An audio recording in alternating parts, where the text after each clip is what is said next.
So I've finished removing all the parts of the Bawoo and put them in here so I can begin detailing, cleaning them up a bit before I put them on to clips.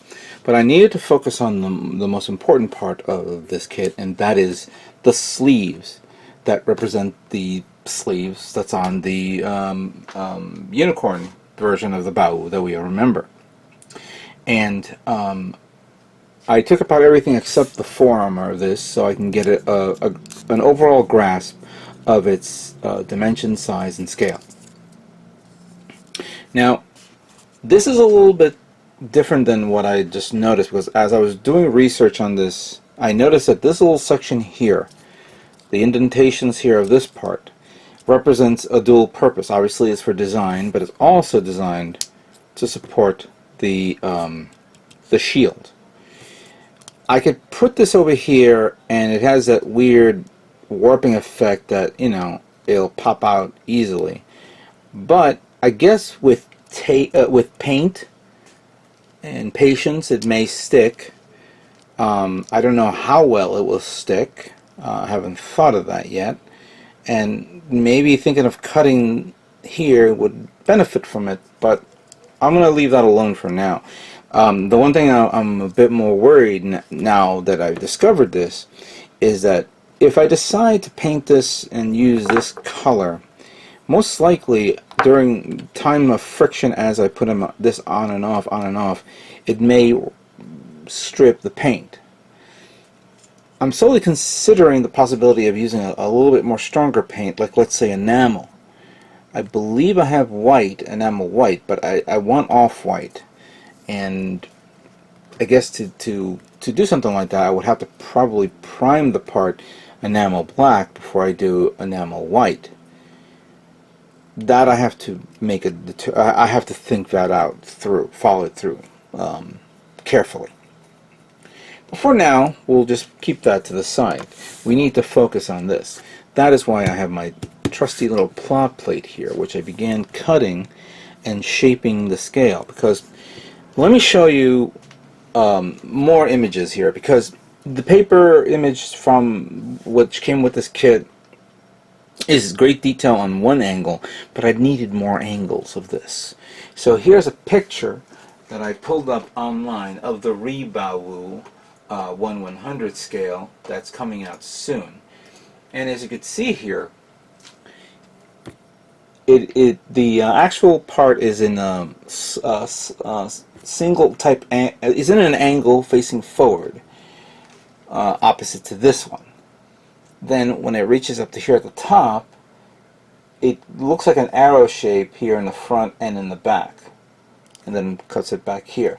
Then you have the overall design where, you know, you have the trim along the edges, along the middle, to form that unique pattern. This will be a challenge because of its not only it's not just 3 plates of Pla-plate.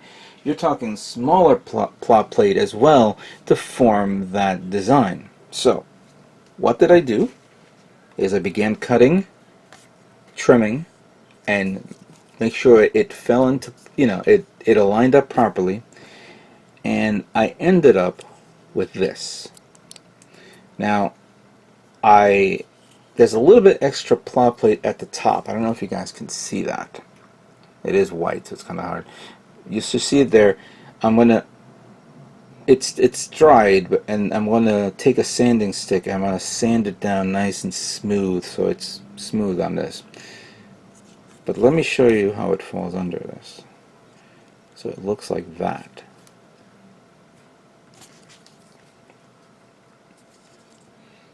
See? Looks pretty good. There's enough clearance in here where I can actually lift this,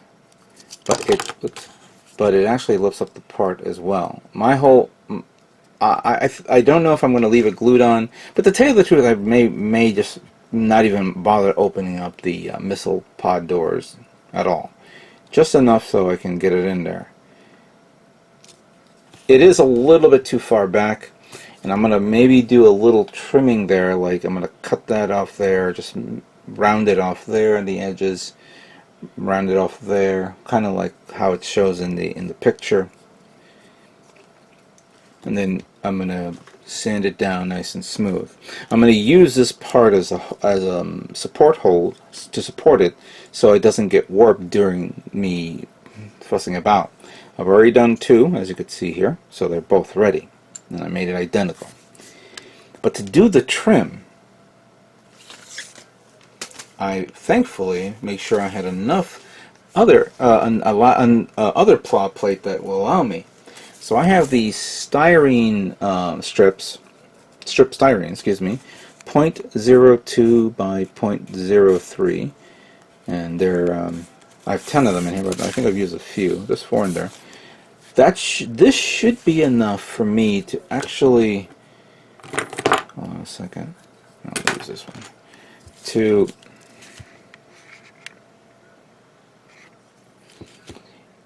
line up along the edges, as you can see, all the way around.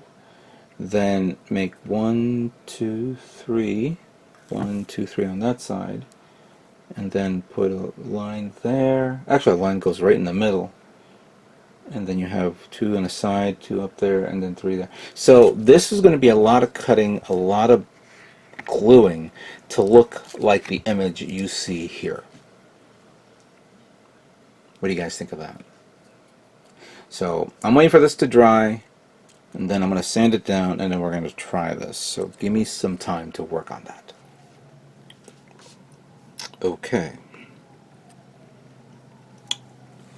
Here is the completed sleeves.